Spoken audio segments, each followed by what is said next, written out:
later in the course of the news. Millions of spectators along a narrow corridor stretching from Mexico to the U.S. to Canada eagerly await today's celestial phenomenon, a total eclipse of the sun, even as forecasters called for clouds.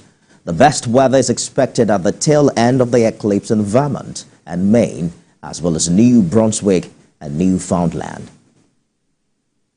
Millions of spectators along a narrow corridor stretching from Mexico to the U.S. to Canada eagerly awaited Monday's celestial sensation, a total eclipse of the sun, even as forecasters called for clouds. The best weather was expected at the tail end of the eclipse in Vermont and Maine, as well as New Brunswick and Newfoundland. Hey, you better get y'all some Eclipse glasses. Weather is the hot topic as eclipse spectators stake out their sport on the U.S., Mexico and Canada. It promised to be North America's biggest eclipse crowd ever, thanks to the densely populated path and the lure of more than 4 minutes of midday darkness in Texas and other choice spots. Almost everyone in North America was guaranteed at least a special eclipse, weather permitting. For Monday's full eclipse, the moon was due to slip right in front of the sun, entirely blocking it.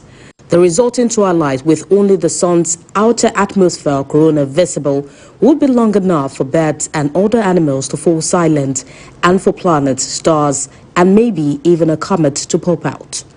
The out-of-sync darkness lasts up to 4 minutes 28 seconds, extending 5 hours from the first bite out of the sun to the last. Monday's eclipse begins in the Pacific and makes landfall at Mazatlan, Mexico, before moving into Texas, Oklahoma, and Kansas, and 12 other U.S. states in the Midwest, Middle Atlantic, and New England, and then Canada. The last stop is Newfoundland, where the eclipse ended in the North Atlantic.